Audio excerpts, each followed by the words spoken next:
আমি ভিন্ন মতের বা ভিন্ন রাজনীতিকের একজন কর্মী বা সমর্থক ছিলাম। এটাই ছিল আমার বড় অপরাধ। তো আমার এত সুন্দর দুটা রানিং ব্যবসা চলতেছে, সেখানে হঠাৎ করে 2016 সালের 31 আগস্টে আমার দুই কোম্পানির প্রায় 25-30 জন এমপ্লয়ি ছিল।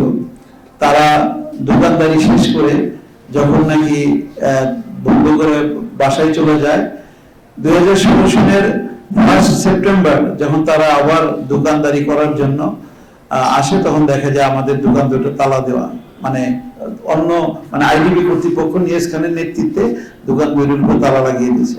তখন তারা এই দোকান দুটো খোলা সম্ভব হয় নাই, যার কারণে আমি তখন আমেরিকাতে ছিলাম, বাংলাদেশে না। আমাকে ফোন দেওয়ার পরে আমি জিজ্ঞেস করলাম কি হয়েছে। আমার অফিস থেকে বললো যে স্যার, আমাদের দোকান দুটো তো আইডিবি কর্তৃপক্ষ তালা দিয়ে দিচ্ছে। কেন দিচ্ছে তা তো আমরা জানি না। তা আইডিবি কর্তৃপক্ষ তোমাদের কোনো ইনফরমেশন করছে, কোনো নোটিশ করছে? কয় না স্যার, আমাদেরকে ওটা কিছু জানে নাই। তাহলে কিভাবে দিল? কয় এটা তো উনি তো নিয়াজ খান, উনি তো ঈশ্বরের শাসকের মধ্যে পাওয়ার দেখায়, আইডিবি তো ওনার বিপক্ষে কেউ কথা বলার সাহস পায় না। আমার ব্যবসা দুটো যখন উনি বন্ধ করে দেয়, আমাকে কোনো উনি ইনফরমেশন করে নাই, কোনো নোটিশ করে নাই, এবং আমি ভ্যালিড বৈধ আইডিবি ভাড়া দিয়েছিলাম। এবং আগস্ট মাস পর্যন্ত 31 আগস্ট পর্যন্ত আমার ভাড়াও কমপ্লিট ছিল।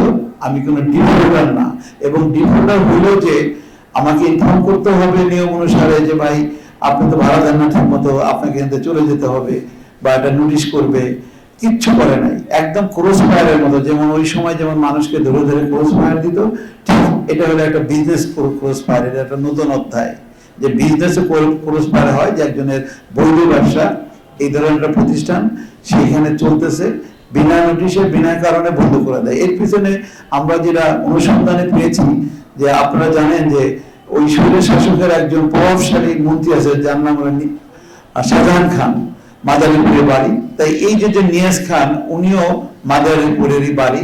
তা আমরা জানতে পারলাম যে এই নিয়াজ খান শাহজাহান খানের পৃষ্ঠপোষকতায় সে চলে বা অনেক কার্যক্রমী তারা করে, তার পাওয়ারে সেই পাওয়ারটা দেখায়।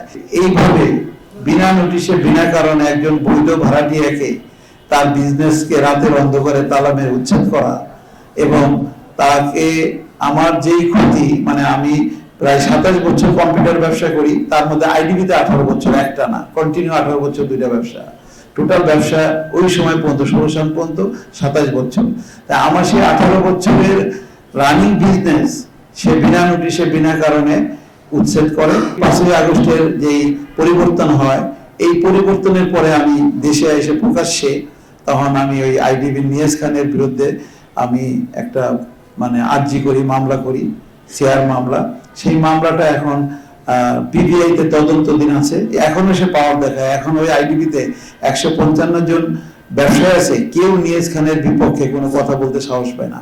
আমার যে অবস্থা, এরকম আরো 2, 4, 5, 10 জনের সেম অবস্থা করেছে উনি, কিন্তু কেউ আমার মতো এইভাবে সাহস নিয়ে ওনার বিপক্ষে প্রতিবাদ করার সুযোগ পায় নাই। কিন্তু আমিও পেতাম না যদি এই স্বৈর শাসকরা যেমন বলতো যে আমরা 41 জন পর্যন্ত থাকবো, যদি তাই হতো তাহলে আজকেও আমি আপনাদের সামনে আসতাম না।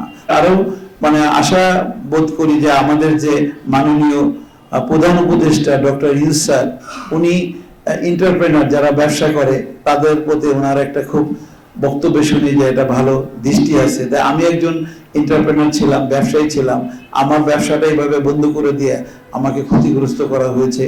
আমি আপনাদের মাধ্যমে ওনারও দৃষ্টি আকর্ষণ করি, আমাদের চিফ অ্যাডভাইজার ডক্টর ইউনূস স্যারের দৃষ্টি আকর্ষণ করি, এবং যিনি স্বরাষ্ট্র উপদেষ্টা আছেন ওনারও দৃষ্টি আকর্ষণ করি, যেন আজকের এই সংবাদ সম্মেলনের মাধ্যমে ওনাদের দৃষ্টিতে যায় আমার এই ব্যাপারটা।